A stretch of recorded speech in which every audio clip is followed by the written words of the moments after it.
दीप पर्व का ये उजियाला हम सबके जीवन में एक नई ज्योति दे और प्रकाशवान हो हम सभी मन के अंधेरे को दूर भगाएं, क्योंकि अवसर है दीपावली का।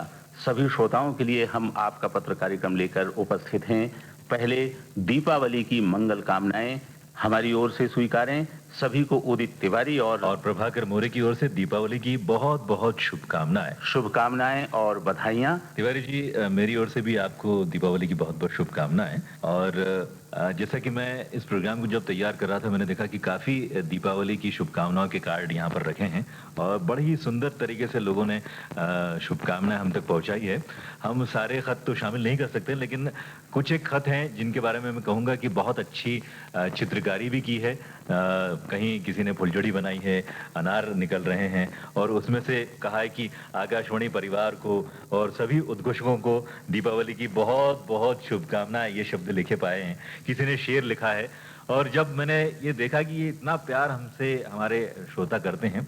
देखिए प्रभाकर जी, जब हमारे श्रोता आपका पत्र कार्यक्रम में अपनी चिट्ठी लिखते हैं, खास तौर से उन अवसरों पर जब सामयिक होते हैं, जैसे आपने जिक्र किया दीपावली का, तो दीपावली की अपनी भावनाओं को खत के माध्यम से हम तक पहुंचाया है और ऐसा भी लिखा है कि दीप ज्योति को आप अपने मन के अंदर तक उतारें और मन के अंधेरे को भगाएं। तो हमारी इन्हीं कामनाओं को लेकर तो हम श्रोताओं के बीच होते हैं। हमें कार्यों को लेकर, सामयिक कार्यक्रमों को लेकर हम आपके बीच होते हैं रेडियो सेट के माध्यम से। क्योंकि ये पूरा जो प्रोग्राम हम सुबह से शाम तक पेश करते हैं, वो पेश करने का हमारा जो उद्देश्य होता है वो सिर्फ श्रोताओं को ध्यान में रख के हम कार्यक्रम का निर्माण करते हैं और श्रोताओं की भागीदारी होती है। और आपका पत्र कार्यक्रम वो कार्यक्रम है जिसमें श्रोता अपनी हमें वो बातें बताते हैं जिसमें कमी होती है, हमारी तारीफ होती है और कुछ सुझाव भी होते हैं और कुछ ऐसी जिज्ञासाएं भी होती है जिससे वो अपना कार्यक्रम पेश करना चाहते हैं या कुछ ऐसी चीजें होती है जिस प्रोग्राम के बारे में बताते हैं। तो इन्हीं सब बातों को लेते हुए हम इतने सारे पत्रों को शामिल करने की कोशिश में जुट जाएं प्रभाकर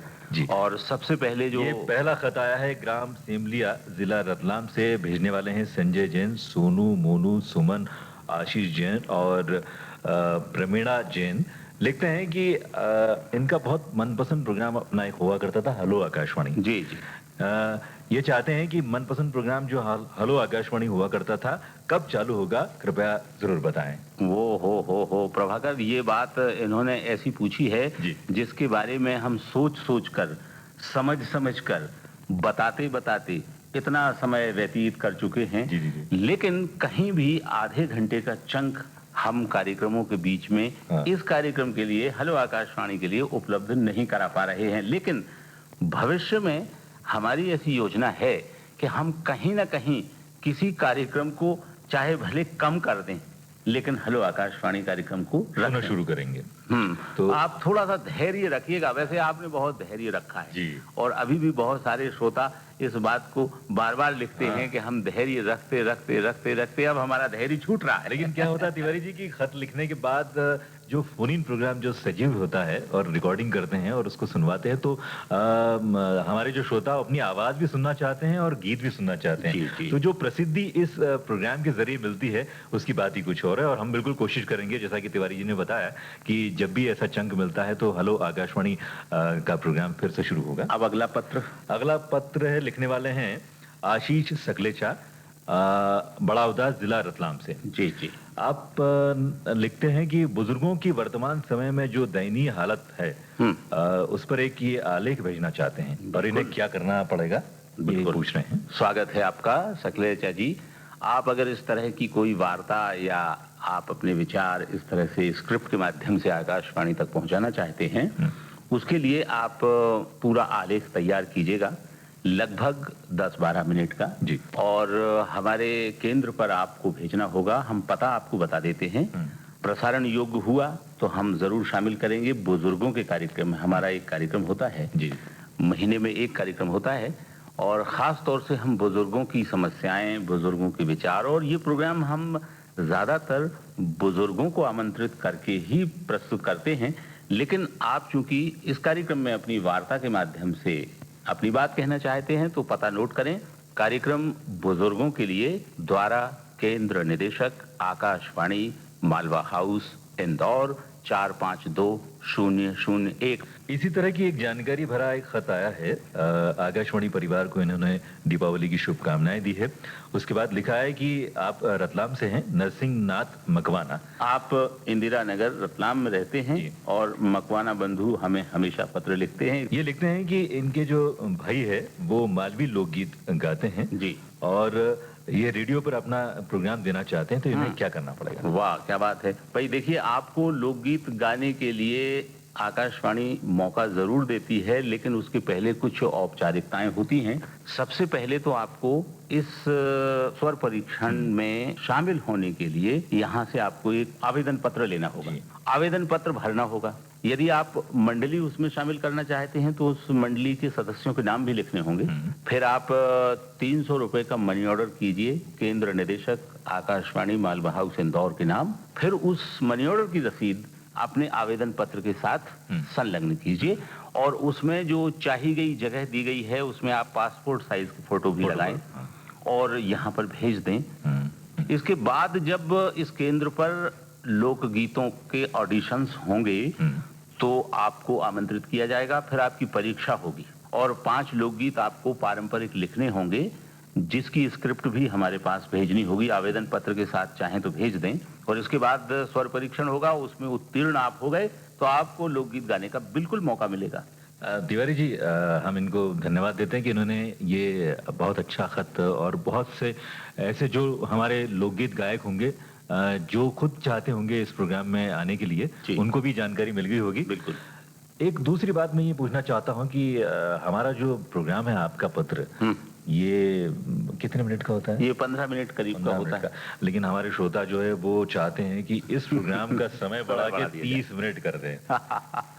30 मिनट में आप जितनी चिट्ठियां शामिल करेंगे, हम तो कोशिश करते हैं कि 15 मिनट में उतनी चिट्ठियां शामिल कर लें। हाँ, ये कहने वाले लिखने वाले हैं कन्हैया लाल राठौर है और ग्राम है ढोडर, जावरा से लिखते हैं जी। ये कहते हैं कि हम आकाशवाणी इंदौर के सारे कार्यक्रम सुनते हैं, इसमें से आपका पत्र कार्यक्रम इन्हें बहुत अच्छा लगता है जी। पूरा परिवार ये प्रोग्राम सुनता है और ये कहते हैं कि इस प्रोग्राम का समय जो है वो 15 मिनट की जगह 30 मिनट कर दें। अब देखो प्रभाकर, मुश्किल ये है कि जब हम हेलो आकाशवाणी के लिए समय नहीं निकाल पा रहे हैं तो आपका पत्र कार्यक्रम के लिए और 15 मिनट कहाँ से निकालेंगे? ये बड़ी मुश्किल है। तो इस मुश्किल में आप भी तो शामिल हैं। हमारे सुनने वाले जानते हैं कि कहाँ कैसे समय एडजस्ट किया जाता है। देखिए, आज आप इतने सारे पत्र लिए हैं, बहुत सारे पत्र शामिल हो गए हैं, बाकी समय में भी बहुत सारे पत्र शामिल हो जाएंगे। फिर अगले सप्ताह आपका पत्र कार्यक्रम में आपके पत्र शामिल होंगे, तो ये क्रम चलता रहेगा। ऐसा नहीं है, आपके पत्र शामिल होते रहेंगे। जिनको ये शिकायत है कि हमारे पत्र शामिल नहीं होते हैं, या तो जिस दिन कार्यक्रम प्रसारित होता है वो सुनना चूक जाते हैं।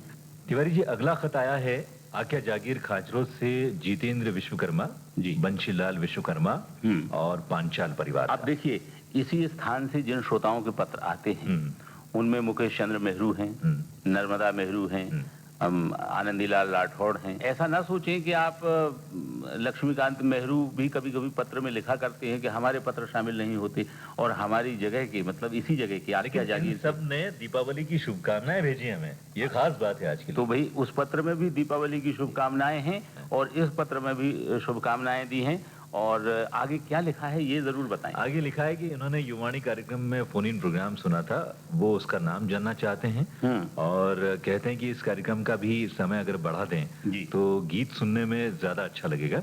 हमारे युवाणी कार्यक्रम में जो फोन इन प्रोग्राम होता है, एक तो आयाम होता है जिसमें हम विषय विशेषज्ञ को बुलाते हैं और आपके फोन के द्वारा आपकी जो समस्या होती है, आपके जो प्रश्न होते हैं उनके उत्तर वो देते हैं। दूसरा हेलो फ्रेंड्स होता है जिसमें आपके कुछ फरमाइशी गीत भी हम शामिल कर लेते हैं। इन्होंने एक सुझाव भी दिया कि उस कार्यक्रम का नाम हेलो युवाणी रखे तो बहुत अच्छा होगा। हेलो युवाणी, ठीक है, आपका सुझाव बढ़िया है और युवाणी से जुड़ा हुआ है, युवाणी का ही प्रोग्राम है। तो अगर हेलो फ्रेंड्स होता है तो भी हमारे युवा साथियों के साथ मित्रता है और सारे युवा हमारे साथ हैं, तो मित्र कहें या युवा कहें या दोस्त कहें, ये तो सब एक ही बात है। ठीक है, नाम में क्या है प्रभाकर, है ना? ठीक है, आपने जो लिखा है उस नाम को भी हम काम के रूप में अंजाम देने की कोशिश करेंगे। धन्यवाद। सनावत से ये खत आया है हुकुम चंद कटारिया प्रभा कटारिया, पिंटू सेन, नाजीम अली, हरिनिवास खेड़े, बाबूलाल चौधरी, वल्लभ मुकाती, दीपक, सचिन राधा और बलराम कटारिया का। जी, क्या लिखा है? इनका कहना है कि 8 सितंबर को जीवन धारा कार्यक्रम इन्होंने सुना था, जिसमें एक वार्ता प्रसारित की गई थी, बढ़ता मानसिक तनाव, कारण और निवारण। जी जी। ये इन्हें बहुत पसंद आई थी और ये लिखते हैं कि इसी तरह की वार्ता अगर आप सुनवाते रहें तो शायद जो तनाव में जी रहे लोग हैं वो उनका तनाव कम होगा। बहुत अच्छी बात लिखी है। वैसे ये देखिए, अब ये खत सितंबर महीने का है, लेकिन शामिल तो हो रहा है नवंबर में। इसका मतलब है कि हमें देर से प्राप्त हुआ, लेकिन कार्यक्रम में शामिल हुआ। तो आप इस बात की जो शिकायत किया करते हैं वो तो इस पत्र ने ही जाहिर कर दिया है। आपको बढ़ता मानसिक तनाव, कारण और निवारण के संबंध में उज्जवल देसाई जी की जो हिदायतें थी वार्ता के माध्यम से, वो आपने सुनी और उस चर्चा ने आपको इतना प्रेरित किया कि आपने हमें खत लिखा। धन्यवाद खत लिखने के लिए। अगला खत आया है नर्मदा मेहरू, शीतल कुमार और उनके परिवार वालों का। जी, बहुत अच्छा खत लिखा है इन्होंने। जी जी। आपका पत्र कार्यक्रम प्रस्तुत करने वालों को इन्होंने नमस्कार बोला है और कहा है कि इंग्लिश इज फन कार्यक्रम को आपने फिर से शुरू कर दिया है, इसके लिए हम आपके आभारी हैं। जी। ये कार्यक्रम इंग्लिश सीखने में हमारी मदद करता है। जी। हमें ये कार्यक्रम ज्ञानवर्धक लगता है। आप मनभावन कार्यक्रम पर छुरी क्यों चला रहे हैं? वाह वाह वाह, छुरी चला रहे हैं। हाँ। आप कहेंगे कि हमें हंसी आ रही है, तो देखिए, छुरी चलाना और मनभावन कार्यक्रम का प्रस्तुतिकरण न होना ये अलग अलग बात है, पर आपने थोड़ा तीखा प्रहार किया है, इसलिए हमने उस दर्द को सहते सहते हंस डाला जी। ताकि हमारे दर्द में कुछ कमी हो जाए। वो भी आकिया जागीर का ही पत्र था प्रभाकर। तो देखिए, मनभावन कार्यक्रम में हम शामिल करते हैं आपके फरमाइशी गीत, और ये कार्यक्रम कभी कभी हफ्ता में 2 बार होता है, कभी कभी 3 बार होता है। लेकिन आपने इंग्लिश इज फन के लिए जो लिखा है, इन दोनों चूंकि छुट्टियां चल रही हैं, इस कारण से इस कार्यक्रम का प्रसारण अभी नहीं हो रहा है। जैसे ही छुट्टियां खत्म होंगी, इंग्लिश इज फन आपके रेडियो सेट पर होगा। मनभावन कार्यक्रम समय समय पर आप सुनते रहिएगा, आपकी फरमाइशें बहुत सारी पूरी हो जाती हैं। हमारा यही कहना है कि जो कार्यक्रम आप तक पहुंच रहे हैं उनको सुनकर आप अपनी समीक्षा लिखिएगा। समीक्षात्मक पत्र हम तक पहुंचेंगे तो हमें बड़ी खुशी होती है। पर ज्यादातर हमारे लोग जो इस तरह की बात लिखते हैं कि ये कार्यक्रम चालू करें, ये कार्यक्रम चालू करें, तो बस देखिए, कार्यक्रम तो चालू हैं, कार्यक्रम तो प्रसारित हो रहे हैं। इतनी देर तक आप सुबह से देर रात तक कार्यक्रम सुनते हैं। अभी इन दिनों आप भारत पाकिस्तान की जो क्रिकेट स्पर्धा है, कमेंट्री है, वो भी सुन रहे हैं। तो अब इस कारण से भी दूसरे प्रोग्राम नहीं हो पाते हैं। जैसे कल ही है 2 बजे से मैच था, तो अब 2 बजे के बाद आप कहें कि हमने युवाणी भी नहीं सुन पाए, या दूसरा महिलाओं के लिए प्रोग्राम जो होते हैं वो नहीं सुन पाए। तो अब देखो, ऐसा है, फिल्म संगीत के प्रोग्राम नहीं सुन पाते, खेती गृहस्थी कार्यक्रम नहीं सुन पाए। तो अब देखिए, जैसा देखोगे वैसा देखेगा। फिर आप ये ना कहें कि आईना देख के हैरान सा क्यों है, क्या कोई नई बात नजर आई है हमें। क्या बात है। तो इसमें तो जो नजर आएगा, जो देखेगा वही देखेगा। तो अब प्रभाकर चलने की बारी है। चलते दीपावली है आज। सारी तैयारी तो बिल्कुल हो चुकी है। जी जी। शाम की तैयारी करना है। तो अब हम अपने श्रोताओं को दीपावली की शुभकामनाएं देने के साथ विदा लेते हैं। बिल्कुल, कहते हैं नमस्कार।